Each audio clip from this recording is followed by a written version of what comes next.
Bismillahirrahmanirrahim. Assalamualaikum warahmatullahi wabarakatuh. Selamat pagi anak-anak. Alhamdulillah pada kesempatan kali ini kita dapat bertemu kembali di pelajaran Pendidikan Agama Islam dan Budi Pekerti bersama Pak Budi. Semoga kita selalu dalam keadaan sehat dan kita berdoa semoga wabah ini, wabah virus corona ini segera menghilang dari dari negara kita khususnya dan seluruh dunia umumnya. Pada pelajaran kali ini di Pendidikan Agama Islam dan Budi Pekerti, kita sudah menginjak materi atau pelajaran keempat.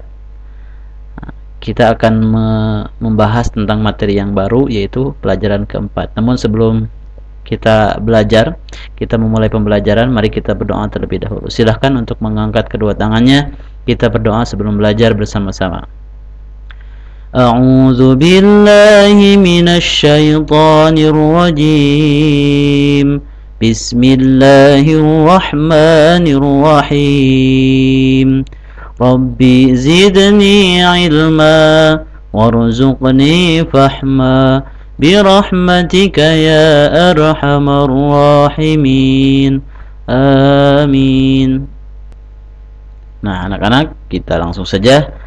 Di pelajaran keempat kita akan membahas yang bertema atau berjudul yaitu bersih itu sehat. Kita akan membahas tentang bersih ya, banyak tentang membahas tentang bersih. Bisa kalian melihat di buku paket PAI halaman 35, 36 dan 37 yang akan kita bahas hari ini. Mari kita langsung mulai pelajaran tentang kebersihan atau bersih itu sehat. Diawali dengan mengenal bersih dan suci. Nah, mungkin anak-anak sering mendengar kata-kata dari bersih dan suci. Nah, bersih dan suci ini mempunyai pengertian yang berbeda. Bersih itu artinya bebas dari kotoran. Ulangi, bersih itu adalah artinya bebas dari kotoran. Sedangkan suci artinya bebas dari najis. Nah, kotoran dan najis ini berbeda ya. Nih, kita bahas contohnya, kita lihat perbedaannya. Contoh kotoran itu seperti ada tanah, cat, ludah, tinta, apalagi ya, kalau kalian punya ini pensil, terus tip X. Nah, itu namanya kotoran, kotor gitu ya. Kotor. Beda dengan najis. Najis ini udah ditentukan ya. Ada apa? Darah, nanah, air kencing, tinja. Tinja itu buang air besar ya. Kotorannya namanya tinja. Terus jilatan anjing, jilatan babi contohnya ya, itu semuanya namanya najis ya. Nah, ini adalah macam-macam najis. Nah, najis ini berbeda dengan kotoran. Otomatis bersih dan suci itu adalah berbeda. Di dalam buku paket disebutkan bahwa najis itu sudah pasti kotor, tapi kotor belum tentu najis. Contohnya apa? Nah, contohnya darah yang terkena di baju itu najis. Kotor tidak? Kotor. Tapi kalau ada cat di baju itu kotor, tapi tidak najis karena cat itu tidak najis. Seperti itu ya. Jadi bersih dan suci itu berbeda. Kalau bersih itu artinya bebas dari kotoran, sedangkan suci itu adalah bebas dari najis. Ya, itu untuk pengenalan dari bersih dan suci. Ya. Selanjutnya ada pembagian bersih atau suci. Dalam beribadah kita itu harus bersih dan suci atau suci ya. Yang pertama bersih atau suci dari najis. Yang kedua bersih atau suci dari hadas. Nah, tadi yang pertama adalah bersih atau suci dari najis. Najis itu adalah yang tadi disebutkan, ada darah, nanah, air kencing, tinja, jilatan anjing dan lain sebagainya. Banyak lagi ya itu najis. Nah, untuk bersih dari hadas, nah hadas ini dibagi menjadi dua. Ada hadas kecil dan ada hadas besar. Nah, hadas besar. Hadas kecil ini contohnya apa? Hadas kecil ini contohnya buang air kecil, kencing, BAB, buang angin, itu namanya hadas kecil. Cara menghilangkannya gimana? Cara membersihkannya, cara mensucikannya yaitu dengan wudu. Nah, kalau kalian mau sholat setelah kencing harus wudu dulu kan. Nah, ini cara menghilang itu namanya hadas kecil. Cara menghilangkannya dengan wudu. Berbeda dengan hadas besar, ada haid untuk perempuan, mimpi basah untuk laki-laki. Perempuan juga seperti bisa mimpi basah, tapi jarang ya kalau perempuan. Kalau laki-laki mimpi basah. Nah, ini namanya hadas besar. Cara menghilangkannya gimana? Dan yaitu dengan mandi besar, bukan dengan wudu lagi ya kalau hadas besar. Nah, kita sebagai umat Islam itu ketika kita melaksanakan ibadah, contohnya sholat, maka kita harus bersih atau dan suci dari najis dan bersih atau suci dari hadas.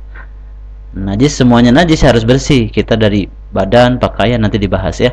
Dan hadas juga harus bersih. Kalau kita sudah perempuan nih, kalau perempuan sudah haid, maka harus mandi besar dulu, baru wudu dan bisa beribadah sholat. Kalau contohnya nggak punya hadas besar nih, tapi sudah buang angin, nah maka kita harus menghilangkan hadas kecil itu dengan cara berwudu ya. Itu adalah pembagian bersih dan suci dan pembagian hadas. Selanjutnya, nah, kebersihan. Dalam melaksanakan ibadah sholat, kita harus bersih dan suci dari kotoran dan najis yang tadi ya. Yang pertama yang harus bersih adalah badan kita. Yang kedua, pakaian kita, dan yang terakhir yang ketiga yaitu tempat sholat kita. Yang pertama badan harus bersih dari najis, contohnya ada darah harus dibersihkan, kalau ada nanah harus dibersihkan, kalau ya pokoknya kalau ada najis, contohnya kalau kita pipis terus pipisnya kena kaki, maka harus dibersihkan najisnya, itu najis ya. Air kencing itu juga najis. Nah, itu harus dibersihkan dulu. Pokoknya badannya harus bersih, harus bersih dan suci. Selanjutnya pakaian juga harus bersih, harus rapi. Masa kita mau menghadap Allah dalam keadaan baju yang kotor, apalagi najis ya. Nah, itu harus dibersihkan dan harus disucikan ya, pakaian juga harus rapi. Yang selanjutnya tempat sholatnya. Nah, kita tidak boleh sembarangan untuk melaksanakan sholat, maka tempatnya juga harus bersih dan suci. Itu sudah menjadi kewajiban kita membersihkan badan, pakaian, dan tempat sholat untuk dari kotoran dan najis. Nah, kebersihan badan, pakaian, dan tempat ini harus juga diimplementasikan atau diterapkan dalam kehidupan. Contoh, dalam kehidupan kita, kebersihan badan. Nah, kita sering mandi, harus rajin mandi itu ya. Terus potong kuku, cukur rambut. Cukur rambut nih banyak yang sudah panjang-panjang rambutnya. Ketika sebagian yang masuk sekolah rambutnya sudah panjang-panjang, makanya harus dibersihkan, dirapihkan, itu dengan potong rambut. Sering cuci tangan, kan itu ya kebersihan ya, sering cuci tangan. Makanya dalam kita sedang menghadapi virus corona ini, wabah ini, kita harus sering membersihkan badan kita, yaitu salah satunya yang diharuskan yaitu mencuci tangan. Apalagi kalau kita sering mandi, itu lebih bagus ya.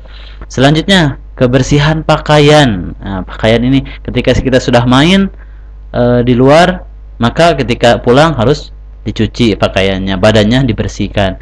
Tempatnya kita juga harus selalu membersihkan tempat, baik itu tempat tidur, tempat kita bermain, tempat kita menonton TV, harus dibersihkan dan dirapihkan. Nah, itu juga harus diaplikasikan atau diterapkan dalam kehidupan kita tentang kebersihan. Karena apa kata mutiara hikmahnya? An-nadhafatu minal iman. Kebersihan itu sebagian dari iman. Dengan kita menjaga kebersihan, maka insya Allah iman kita bertambah. Amin ya Allah ya rabbal alamin. Anak-anak, nah itu saja pelajaran kita hari ini tentang bersih. Bersih itu sehat. Semoga apa yang Bapak sampaikan bisa dipahami dan dimengerti. Mohon maaf apabila banyak kesalahan. Billahi taufiq wal hidayah. Wassalamualaikum warahmatullahi wabarakatuh.